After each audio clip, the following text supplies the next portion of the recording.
அந்த காலத்துல ஜம்பூர்ன்ற கிராமத்துல லட்சுவும் ஜக்குவும் கணவன் மனைவியா வாழ்ந்துட்டு இருந்தாங்க.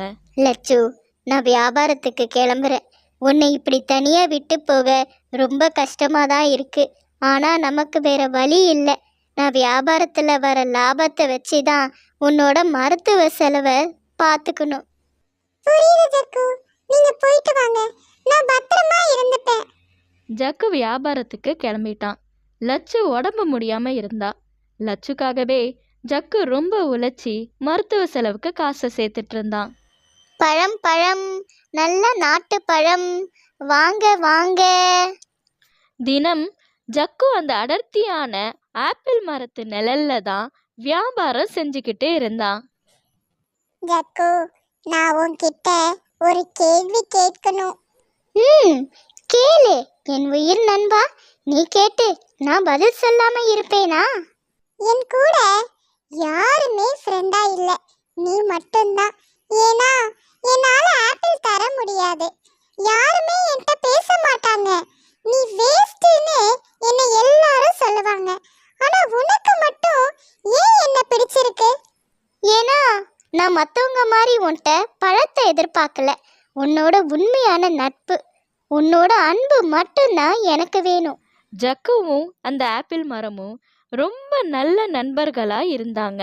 இப்படியே போயிட்டு இருந்தப்போ ஆப்பிள் மரத்தை வெட்ட ஒரு ஆள் வந்திருந்தாரு. வாங்க வாங்க, நல்ல நாட்டு பழம் வாங்கிட்டு போங்க. அடுத்ததாட்டி என்கிட்ட தான் வந்து பழம் வாங்குவீங்க. அட, நான் பழம்லாம் வாங்க வரலையா, இந்த மரத்தை வெட்டிட்டு போலான்னு வந்தேன். நான் நல்ல மரமா தேடிட்டு இருந்தேன். அப்போதான் இந்த மரம் என் கண்ணில் பட்டுச்சு. எப்படியும் பழம் இல்லாம சும்மா தானே இருக்கு. நான் இதை வெட்டி ஏதாவது மர சாமான் செஞ்சு வித்தா எனக்கு காசாவது கிடைக்கும், பிரயோஜனமா இருக்கும்ல. அட, உங்களுக்கு விஷயமே தெரியாதா? இந்த மரத்துக்குள்ள பூதம் இருக்குங்க. நீங்க இந்த மரத்தை வெட்டினா உள்ள இருக்க பூதம் வெளியே வந்து உங்களை கடிச்சு சாப்பிட்டுடும். என்னையா கதை விடுற? உனக்கு இந்த மரத்தோட நிழல் வேணும், அதுக்கு வெட்ட விடாம இருக்கிறதுக்காக பொய் சொல்ற. ஐயா, இந்த மரம் இல்லைன்னா பக்கத்து மரமுக்கு போயிடுவேன். நான் சொல்றத சொல்லிட்டேன், அப்புறம் உங்க இஷ்டம். ஒருவேளை நீ சொல்றது உண்மையா இருந்துட்டா எதுக்கு வம்பு? வேற மரத்தை வெட்டிக்கிற. சரிப்பா, நான் நீ சொல்றத நம்புறேன். வேற ஏதாவது மரத்தை தேடிக்கிறேன். ஜக்கு சொன்னதை உண்மைன்னு நினைச்சி மரத்தை வெட்ட வந்தவர் வெட்டாமலே அங்கிருந்து கிளம்பிட்டாரு. டேய் ஜக்கு, உன்னோட புத்திசாலித்தனம் என்ன இன்னைக்கு காப்பாத்திருக்கு. ரொம்ப நன்றி. நான் உனக்கு ஏதாவது ஒரு பரிசு தரணும்னு ஆசைப்படுறேன். என்ன பரிசா? அதெல்லாம் வேணாம் நண்பா. இல்லை இல்லை, நான் உனக்கு இந்த பரிசு ரொம்ப நாளா கொடுக்கணும்னு நினைச்சுக்கிட்டே இருந்தேன். இன்னைக்கு சரியான நேரம் வந்துருச்சு. அந்த பரிசுக்கு ஒரு பவர் இருக்கு. அது உன்கிட்ட இருந்தாதான் சரியா இருக்கும். அப்படி சொன்ன அந்த மரம் ஒரு கிரீடத்தை எடுத்து ஜக்குக்கு கொடுத்துச்சு. ஜக்கு, இது சாதாரண கிரீடம் இல்லடா. நீ இதை தலையில போட்டுக்கிட்டு வரம் கேட்கலாம். நீ கேட்கிற வரம் உனக்கு கிடைக்கும். அப்படியா? நான் இதை என் மனைவிய முழுமையா குணப்படுத்துறதுக்கு உபயோகப்படுத்திக்குவேன். இது எப்போதும் உன்கிட்ட இருக்கிறது தான் நல்லது. இன்னொரு முக்கியமான விஷயம் இருக்கு. நீ இதுகிட்ட 2 வரம் தான் கேட்க முடியும். நீ இதை சரியான முறையில உபயோகப்படுத்திப்பேன்னு நான் நம்புறேன். சரி நண்பா, ரொம்ப நன்றி. நான் கிளம்புறேன். ஜக்கு அந்த கிரீடத்தை தலையில போட்டுக்கிட்டு லட்சுவை பார்க்கறதுக்காக கிளம்பிட்டான். லட்சு, லட்சு, இங்க பாரு, நான் என்ன கொண்டு வந்திருக்கேன்னு. என்ன ஜக்கு, கிரீடமா? ஆனா உங்களுக்கு எப்படி இது கிடைச்சிச்சு? ஜக்கு நடந்த விஷயம் எல்லாத்தையும் லட்சு கிட்ட சொன்னான். லட்சுக்கும் ரொம்ப ஆர்வமா இருந்துச்சு. சரி ஜக்கு, என்ன 2 வரம் கேட்க போறீங்க? ஒன்று, உன் உடம்பு சரியாகணும். 2வது, நான் பிஸ்னஸ் ஸ்டார்ட் பண்ணணும்னு ஆசைப்படுறேன். அதுக்கான காசு வேணும்னு 2வது வரமா கேட்க போறேன். நல்ல யோசனை தான். கிரீடமே, என் மனைவி முழுமையா குணமாகணும். இதுதான் என்னோட முதல் வரம். ஜக்கு, ஜக்கு, எனக்கு சரியாகிடுச்சு. என்னால நிக்க முடியுது. பாருங்க. சரி சரி, சூப்பர் லட்சு. இரு, நம்ம பிஸ்னஸ்க்கு காசு கேட்போம். கிரீடமே என்னோட 2வது வரம். நான் பிஸ்னஸ் ஸ்டார்ட் பண்ணுறதுக்கு தேவையான பணத்தை எனக்கு கொடு. ஜக்கு முன்னாடி பிஸ்னஸ்க்கு தேவையான பணமும் வந்துருச்சு. லட்சு, நல்லா சூடாக போய் பாயசம் செஞ்சு எடுத்துட்டு வா. நான் இன்னைக்கு ரொம்ப சந்தோஷமா இருக்கேன். நீ குணமாகிட்ட. நான் இந்த காசை வச்சு பெரிய பிஸ்னஸ் மேனாக ஆகிடுவேன். நான் நினச்சதெல்லாம் நடக்க போகுது. இப்படியே சில நாட்கள் ஓடிருச்சு. ஏன் ஜக்கு, இப்பெல்லாம் நீங்க உங்க ஃப்ரெண்ட் ஆப்பிள் மரத்தை பார்க்க போறதே இல்லையே? அவரை பார்க்கலன்னா அவர் தப்பா நினைச்சுக்க மாட்டாரா? எங்கே லட்சு போகிறது? எனக்கு எங்கே நேரம் இருக்குது? நீயே தான் பார்க்குறீல்ல நான் எவ்வளோ பிஸியாக இருக்கேன். பிஸ்னஸ்ஸு, வேலை, இதை பார்க்கவே நேரம் சரியாக இருக்குது. அந்த மரம் எங்கே பறக்க போகுதா இல்லை ஓட போகுதா? பார்த்துக்கலாம், விடு. ஜக்கு பிஸ்னஸ் பிஸியில் நண்பனை பார்க்க போகவே இல்லை. ஆனால் ஆப்பிள் மரம் ஜக்குவை நினச்சி ரொம்ப கவலையில் இருந்துச்சு. என் நண்பன் ஜக்குக்கு என்னாச்சுன்னு தெரியலையே. இப்படி என்னை பார்க்காம இருக்கவே மாட்டா. ஏன் இத்தனை நாள் அவன் வரல? ஒருவேளை உடம்பு எதுவும் சரியில்லையோ? என்னால இங்க இருந்து நகர முடியாது. இல்லனா நான் கண்டிப்பா ஜக்குவை பார்த்துட்டு வருவேன். நல்லா வாழ்ந்துட்டு இருந்த ஜக்குக்கு இப்போ பிஸ்னஸில் பெரிய லாஸ் வந்துருச்சு. லட்சு, லட்சு, சொல்லுங்க ஜக்கு. லட்சு, நான் உன்கிட்ட ஒன்று சொல்லணும். என்னாச்சு ஜக்கு? ஏன் உங்க முகம் எல்லாம் ஒரு மாதிரி இருக்கு? ஏதாவது பிரச்சனையா? எனக்கு பிஸ்னஸில் பெரிய லாஸ் ஆகிருச்சு. எல்லாம் போயிருச்சு, எல்லாம் போச்சு. இந்த வீடு, என் சொத்து எல்லாம் போயிருச்சு. அட கடவுளே, என்ன சொல்றீங்க? எப்படி இதெல்லாம் நடந்துச்சு? எப்போ நடந்துச்சு? என்னன்னு நான் இப்போ சொல்ல? எல்லாம் போச்சு. நான் கஷ்டப்பட்டு சம்பாரிச்சு எல்லாமே போயிருச்சு. நம்ம வீடும் போக போகுது. இனி நமக்குன்னு எதுவும் இல்லை, யாரும் இல்லை. நிதானமா இருங்க. மனசை தளர விட வேணாம். நமக்குன்னு ஏதாவது நல்லது கண்டிப்பா நடக்கும். கவலைப்படாம இருங்க. 2 நாள் கழிச்சு லட்சு இப்படி சொன்னான். ஜக்கு, நடந்ததே நினைச்சிட்டே இருந்தா வேற எந்த வேலையும் நம்மளால செய்ய முடியாது. அடுத்து என்ன செய்யலான்றத பத்தி யோசிங்க. யார்கிட்டயாவது உதவி கேட்கலாமே. உதவியா? யார்கிட்ட கேட்க சொல்ற? ஏன், உங்களோட நண்பன் ஆப்பிள் மரத்தை போய் பாருங்க. அட்லீஸ்ட் உங்களுக்கு உதவி கிடைக்கிறனாலும் மனசுக்கு ஆறுதலானாச்சும் இருக்கும். எந்த முகத்தை வச்சுட்டு போய் பார்ப்பேன்? நான் கஷ்டப்பட்டப்போ அவன் கூடயே இருந்தேன். அப்புறம் நல்ல வசதி வந்தோனே அவனை பார்க்கவே இல்லை. அவனை பார்க்காம இருந்தது எவ்வளோ பெரிய தப்புன்னு இப்போதான் எனக்கு புரியுது. சரி, போயிட்டு வாங்க. கண்டிப்பா உங்களுக்கு ஒரு மாற்றம் வரும்னு எனக்கு தோணுது. லட்சுவோட வார்த்தையை மீற முடியாம ஜக்கு ஆப்பிள் மரத்தை பார்க்க போனான். டேய் ஜக்கு, ஜக்கு, என்னாச்சுடா உனக்கு? உன்னை பார்க்காம நான் ரொம்ப கஷ்டப்பட்டேன். எனக்கு மட்டும் காலோ ரெக்கையோ இருந்திருந்தா உன்னை பார்க்க வந்திருப்பேன். ஏன் நண்பா, என்னாச்சு உனக்கு? என்னை மன்னிச்சிடு. நீ என் மேலே எவ்வளோ பாசம் வச்சிருக்க. ஆனால் நான் உன்னை பார்க்காம இருந்துட்டேனே, அதை நினச்சா ரொம்ப வெக்கமாக இருக்கு. சரி, அதெல்லாம் விடு. உன்னை பார்த்ததில்ல நான் ரொம்ப சந்தோஷமா இருக்கேன். நம்ம ஜாலியா வேற ஏதாவது பேசலாமே. ஆமா, உன் மனைவி இப்ப எப்படி இருக்காங்க? நாங்கள் நல்லா இருந்தோம். ஆனால் இப்போ என்னாச்சு இப்போ? உனக்கு ஏதாவது பிரச்சனையா? அதனாலதான் என்ன நீ பார்க்க வரலையா? நான் நீ கொடுத்த கிரீடத்தை வச்சு 2 வரம் வாங்கினேன். ஒன்று என் மனைவி குணமாகணும்னு, இன்னொன்று பிஸ்னஸ்க்காக வேண்டிய காசு வாங்கினேன். பிஸ்னஸ் நல்லா போயிட்டு இருந்துச்சு. இப்போ லாஸ் ஆகி ரொம்ப கஷ்டப்படுறோம்.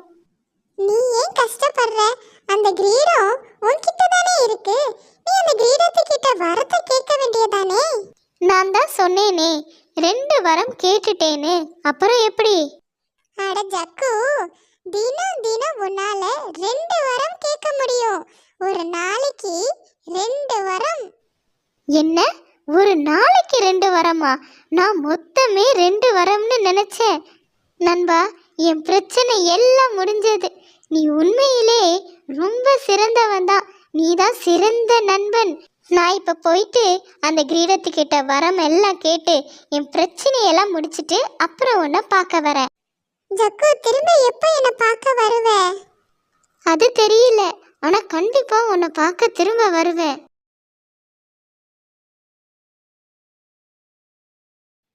வீட்டுக்கு போனோனே லட்சு கிட்ட நடந்த எல்லாத்தையும் சொல்லி அந்த கிரீடத்துக்கிட்ட அவனுக்கு வேண்டிய வரத்தை வாங்கி அவனோட பிரச்சனை எல்லாத்தையும் முடிச்சிட்டான். இப்போ 2 நாள் கழிச்சு அந்த மரத்தை பார்க்க லட்சுவும் ஜக்குவும் சேர்ந்து போனாங்க. ஓ, என்ன ஒரு சர்ப்ரைஸ்! 2 பேரும் என்னை பார்க்க வந்திருக்கீங்க. எனக்கு ரொம்ப சந்தோஷமா இருக்கு. ஆமா, நான் ஏற்கனவே பண்ண தப்ப திரும்ப பண்ண மாட்டேன். நான் இந்த முறை வேற முடிவு பண்ணியிருக்கேன். நான் இங்கேயே வீடு கட்டி உன் கூடயே இருக்க போறேன். என் பிஸ்னஸையும் பார்த்த மாதிரி இருக்கும், உன் கூடயே இருந்த மாதிரி இருக்கும். ஆஹா, சூப்பர் ஐடியா! எனக்கு ரொம்ப சந்தோஷமா இருக்கு ஜக்கு. இப்போ அந்த ஆப்பிள் மரம் அவனோட நண்பன் ஜக்கு கூட ரொம்ப சந்தோஷமா வாழ்ந்துட்டு இருந்தான். ரன்பூர்ன்ற கிராமத்துல ஜக்குன்னு ஒரு விவசாயி இருந்தான். பேருக்கு தான் விவசாயி, அவன் ரொம்ப சோம்பேறி. நல்லா சாப்பிட்டு சாப்பிட்டு தூங்குறது தான் அவனோட வேலை. இதுதான் லட்சு, ஜக்குவோட மனைவி. லட்சுவோட உழைப்புல தான் அவங்களோட குடும்பமே நடந்துக்கிட்டு இருந்துச்சு. ஏன்னா ஜக்கு எந்த வேலையும் செய்ய மாட்டான். லட்சு வேலையை முடிச்சிட்டு வீட்டுக்கு வந்து பார்த்தப்போ ஜக்கு தூங்கிட்டு இருந்தான். ஜக்கு தூங்குறத பார்த்தாலே லட்சுக்கு ரொம்ப கோவம் வரும். இன்னும் இந்த ஜக்கு தூங்கிட்டே இருக்காரு. ஜக்கு, ஜக்கு, எந்திரிங்க! எவ்வளோ நேரமா தூங்குவீங்க? எப்படிதான் நாள் முழுக்க தூங்குறீங்களோ? எவ்வளோ கத்துற! எந்திரிக்கிறாரா பாரு. சப்பா! ஜக்கு, சாப்பாடு கொண்டு வந்திருக்கேன், எந்திரிங்க. சாப்பாடா? எங்க? கொடு கொடு, என் வயிறு கடமுடன்னு பசியில சத்தம் போடுது. சீக்கிரம் சாப்பாடை கொடு. இவ்வளோ நேரம் கத்திக்கிட்டு இருக்கேன், எந்திரிக்கவே இல்லை. இப்ப சாப்பாடுன்னு சொன்னோன்னே மட்டும் ஏஞ்சிப்பீங்களே. லட்சு ஜக்குக்கு சாப்பாடு எடுத்துட்டு வந்து கொடுத்தா. நல்லா சாப்பிட்டுட்டான் ஜக்கு. என்ன ஜக்கு, சாப்பாடெல்லாம் எப்படி இருந்துச்சு? ஓ, சமையல் நல்லா இல்லாம இருக்குமா லட்சு? எல்லாம் நல்ல ருசியா அற்புதமா இருந்துச்சு. சரி சரி, நல்லா சாப்பிட்டீங்கல்ல. இப்போ என் கூட வயலுக்கு வாங்க. பாதி வேலை அப்படியே இருக்கு. மழை வர மாதிரி இருக்கு, சேர்ந்து முடிப்போம். அட இரு லட்சு, சாப்பிட்டோனே வேலை பார்த்தா என் வவுறு வலிக்கும். ஆமா, நான் தூங்கிட்டு ரெஸ்ட் எடுத்துட்டு அப்புறம் போலாம் நம்ம. அது மட்டும் இல்ல, வழியில மழை பெஞ்சிச்சுன்னா நமக்கு சளி பிடிச்சிக்கும். நான் தூங்க போறேன் லட்சு. ஜக்கு நல்லா சாப்பிட்டு மறுபடியும் படுத்து தூங்க ஆரம்பிச்சிட்டான். லட்சுக்கு ஜக்குவை நினச்சி ரொம்ப கவலையா இருந்துச்சு. இவரை நம்பி பிரயோஜனமே இல்லை. இன்னைக்கு லேட் ஆனாலும் பரவாயில்ல, போய் வயல்வெளியை முடிச்சிட்டு தான் வீட்டுக்கு வரணும். அப்படி நினச்ச லட்சு வயல் வேலைக்கு திரும்ப கிளம்பிட்டா. இந்த ஜக்கு பண்றது கொஞ்சம் கூட சரியில்லை. ஜக்குவை எப்படி திருத்துறது? அந்த கடவுளுக்கு தான் தெரியும். கடவுளே, என் உடம்புல பலம் இருக்கிற வரை நான் செய்வேன். அதுக்கப்புறம் நான் என்ன செய்ய போறேன்? மீதி காலத்தை எப்படி ஓட்ட போறேன்னு ஒன்றும் புரியல. இப்படியே புலம்பிட்டே லட்சு வேலையை முடிச்சிட்டு வீட்டுக்கு கிளம்புனான். லட்சு வீட்டுக்கு போயிட்டு இருந்தப்போ வழியில ஒரு சன்னியாசிய பார்த்தா. வணக்கம் ஐயா, நீங்க ரொம்ப சக்தி வாய்ந்த சுவாமிஜி ஆச்சே. உங்களை பத்தி நான் நிறைய கேள்விப்பட்டிருக்கேன். நீங்க எங்க இங்க? யார பார்க்க வந்தீங்க? அம்மா, நான் இங்க யாரையும் பார்க்க வரல. வேற ஊருக்கு போகணும். வழி மாறி இங்க வந்துட்டேன். இப்ப ரொம்ப களைப்பா இருக்கு. நல்ல பசியில இருக்கேன். அட கடவுளே, என்கிட்ட இப்ப சாப்பாடு எதுவுமே இல்லை. நீங்க என் கூட எங்க வீட்டுக்கு வாங்க. சாப்பிட்டு ஓய்வு எடுத்துட்டு நீங்க போக வேண்டிய இடத்துக்கு போங்க. நீங்க எங்க வீட்டுக்கு வரது நாங்க பண்ண புண்ணியம். ரொம்ப நன்றி அம்மா. அப்படியே ஆகட்டும். இந்த நேரத்துல நீ எங்க இந்த பக்கம்? சுவாமிஜி, எல்லாம் என் தலை எழுத்து. நான் தான் என் குடும்பத்தை பார்த்துக்கிறேன். என் கணவர் ஒரு சோம்பேறி. சாப்பிட்டு சாப்பிட்டு தூங்கிடுவார். அதை விடுங்க சுவாமிஜி. நான் புலம்பிட்டே இருக்கணும். நீங்க வாங்க, சாப்பிடலாம். லட்சு சுவாமிஜிய தன்னோட வீட்டுக்கு கூட்டு போனா.